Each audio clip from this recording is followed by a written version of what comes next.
आज इस क्लास में हम लोग एक स्पेशल टॉपिक के बारे में बात करेंगे जो कि मोस्टली केसेस में नहीं हो पाती है बात, जो कि है हेड टैग। देखिए, हेड टैग और बॉडी टैग, आपको पता है कि आपका जो वेब पेज होता है वो दो पार्ट्स में डिवाइडेड है, which is head section and body section. और हमको ये भी पता है कि बॉडी सेक्शन में तो वो सारा कंटेंट होता है जो वेब पेज पर दिखाई देता है। बट हेड सेक्शन का क्या? हेड सेक्शन में कौन कौन से टैग हम यूज़ करते हैं, उनका क्या यूज़ है, क्या उनका पर्पज़ है और किस तरह से वो हमको हेल्प करते हैं। तो समझिए, तो हेड सेक्शन क्या है? आपकी बॉडी का यानी कि आपके वेब पेज का एक अपर सेक्शन है जिसमें आप लोग अपने रिसोर्सेज को लिंक करते हो। लाइक आपको स्टाइल यूज़ करनी है, CSS यूज़ करनी है, तो आप उसको लिंक करोगे, ठीक है। आप जावास्क्रिप्ट आप उसमें लिख सकते हो, आप लोग अपने मेटा एलिमेंट्स उसके अंदर यूज़ करते हो। तो चलिए आज की क्लास में सीखते हैं कि ऐसे कौन कौन से टैग हैं और ऐसी कौन कौन सी चीज़ें हैं जिनको हम हेड सेक्शन के अंदर डिलीवर करते हैं और एज ए रिसोर्सेज हम उनको यूज़ करते हैं अपने वेब प्रोजेक्ट के अंदर, ठीक है।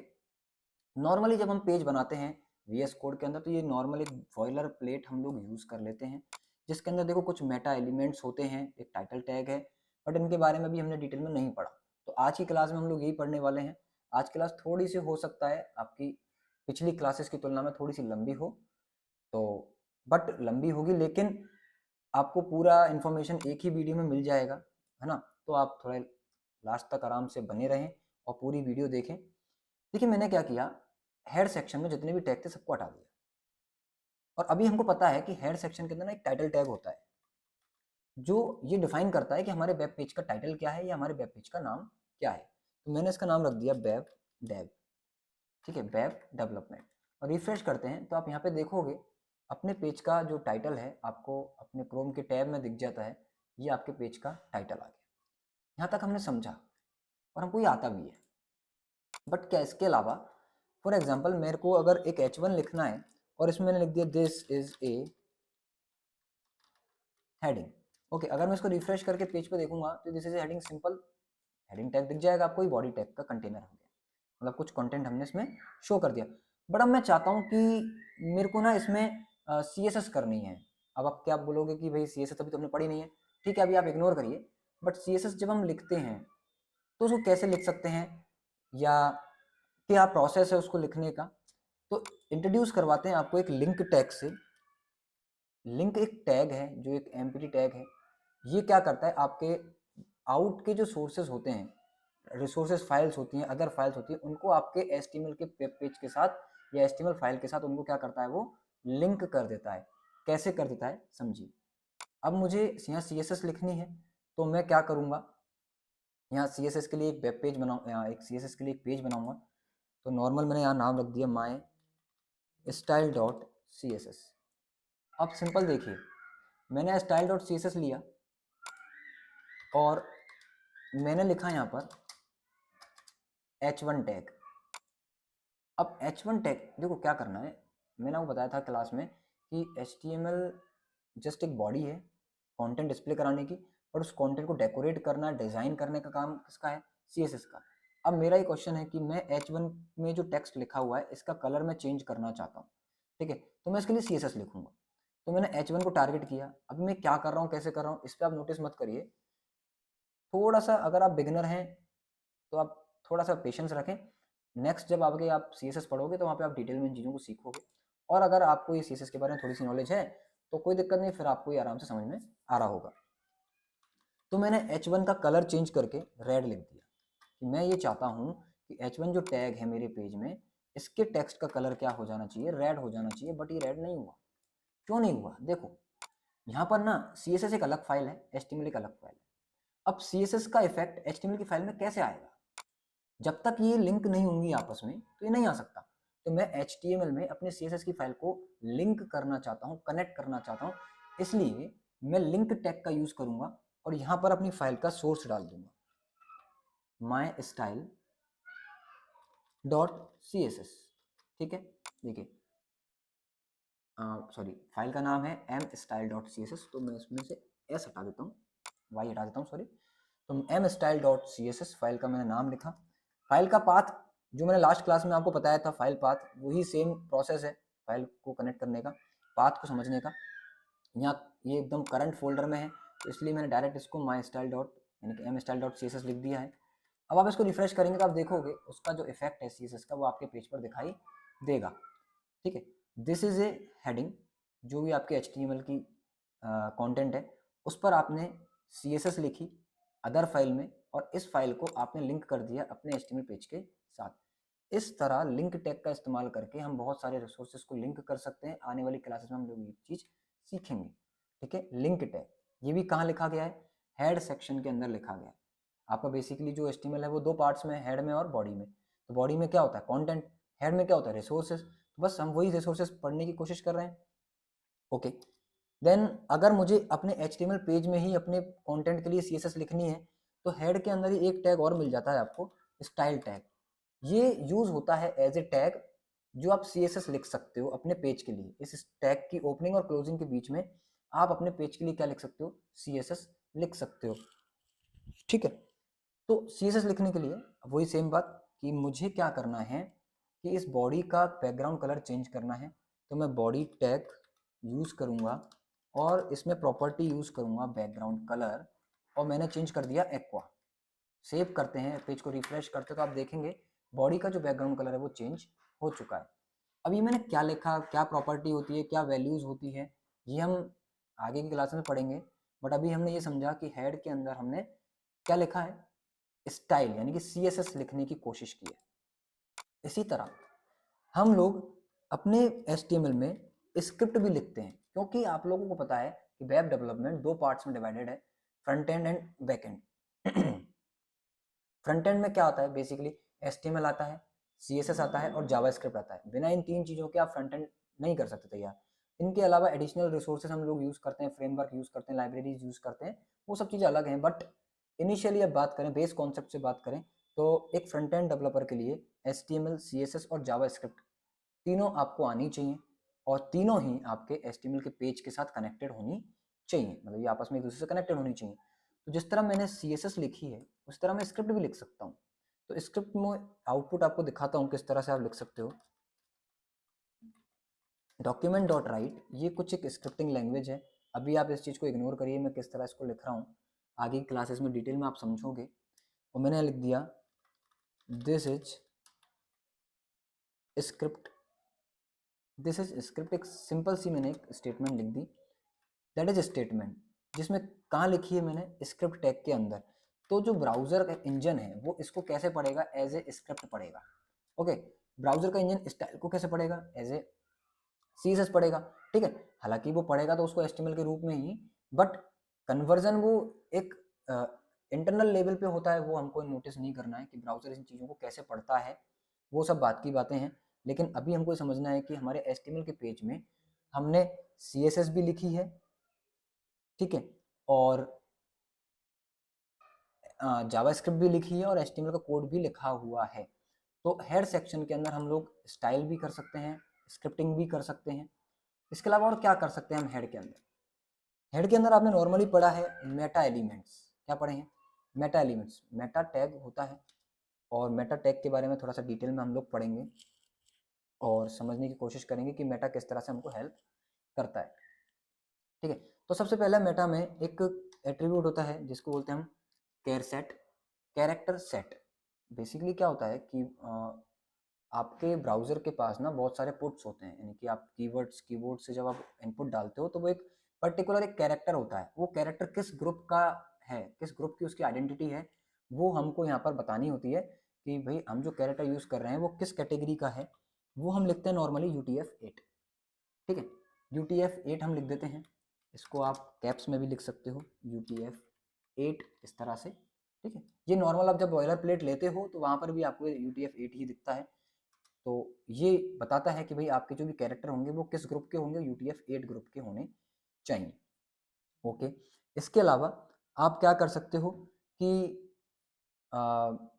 जो आपका एलिमेंट है, लाइक आपका ये वेब पेज है, इस वेब पेज का कोई ऑथर है या कोई कंपनी है, कौन इसको प्रोवाइड करवा रहा है, तो आप वो एडिशनल इंफॉर्मेशन भी यहाँ पे रख सकते हो।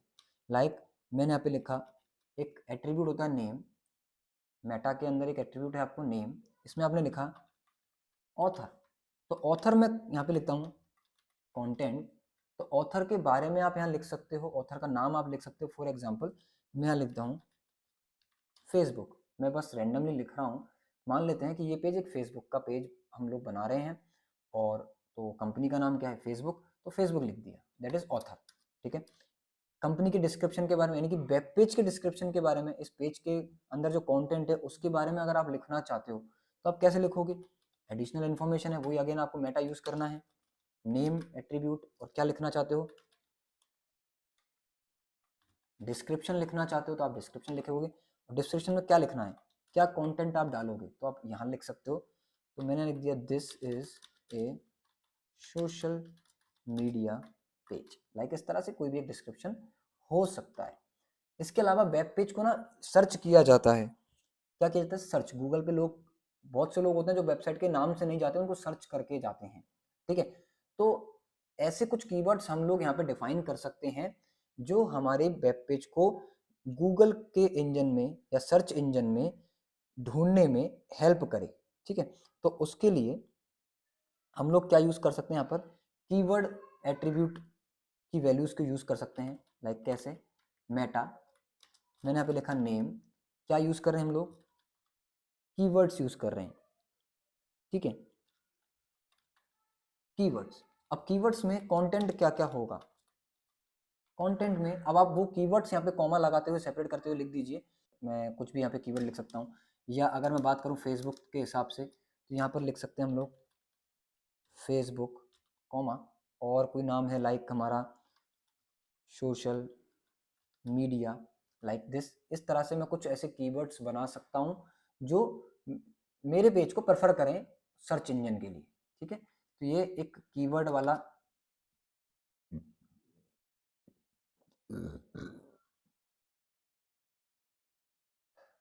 तो ये एक कीवर्ड वाला कॉन्सेप्ट भी आप यूज कर सकते हो मेटा एलिमेंट्स के अंदर।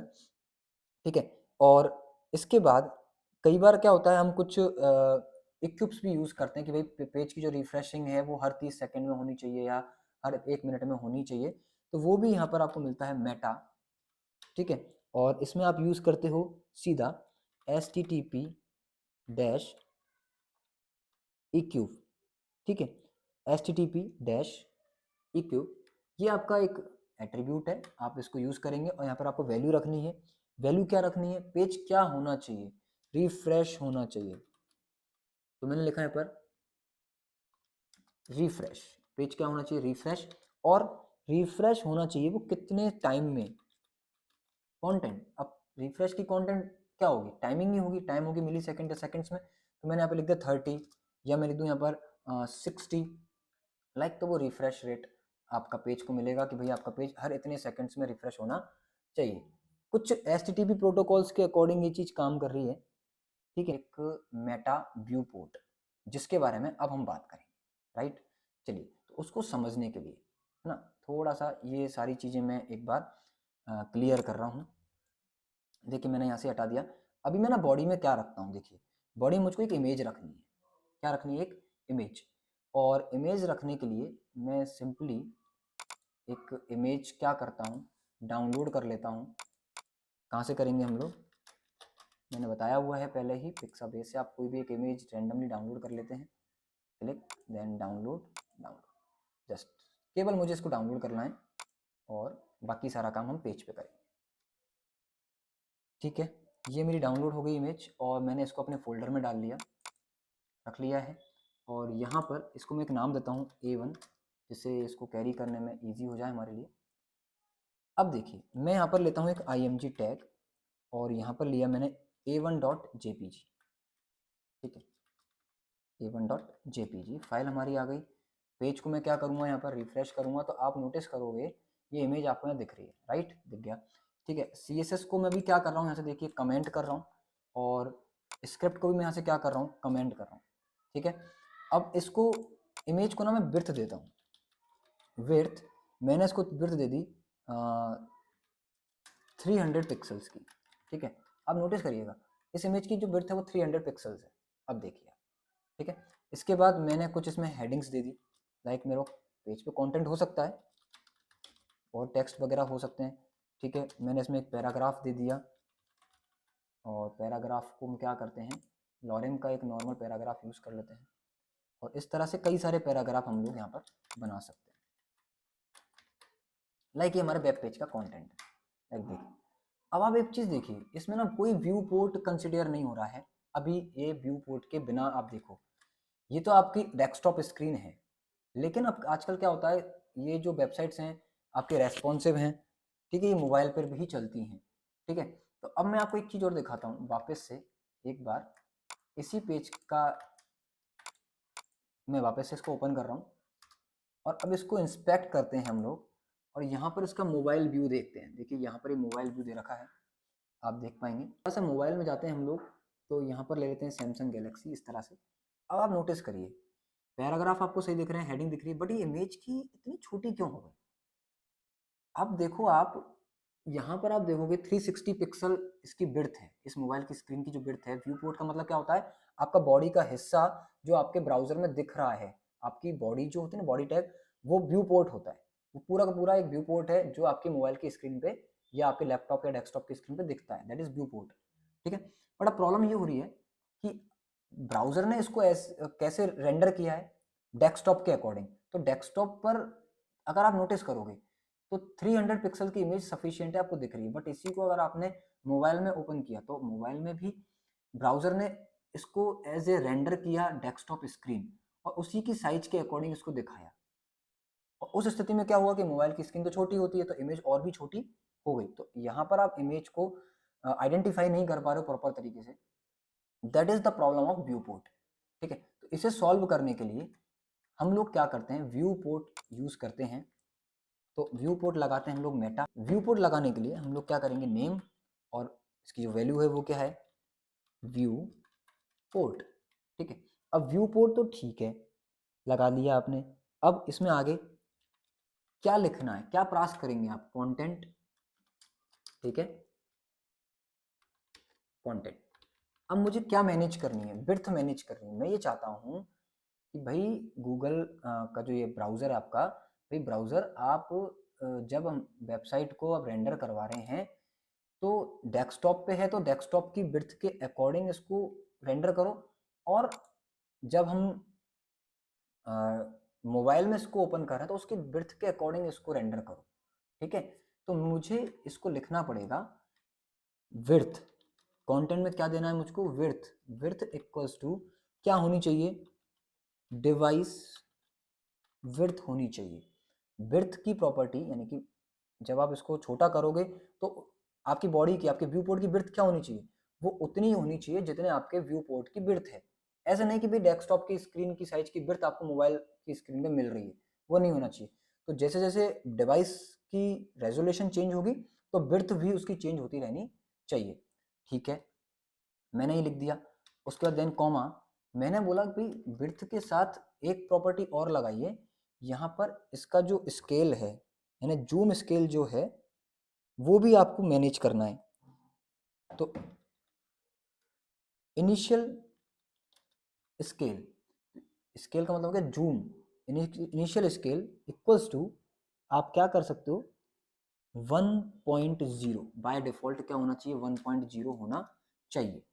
मतलब अगर आप नोटिस करो, पहले इसको देखो, जब मैंने स्क्रीन की साइज को चेंज किया तो इमेज क्या हुई, जूम, इमेज जूम आउट हुई, जूम इन हुई, जूम आउट हो गई, मतलब जब इमेज और छोटी हो गई, है ना, यानी कि स्केल कम हो गया इमेज का।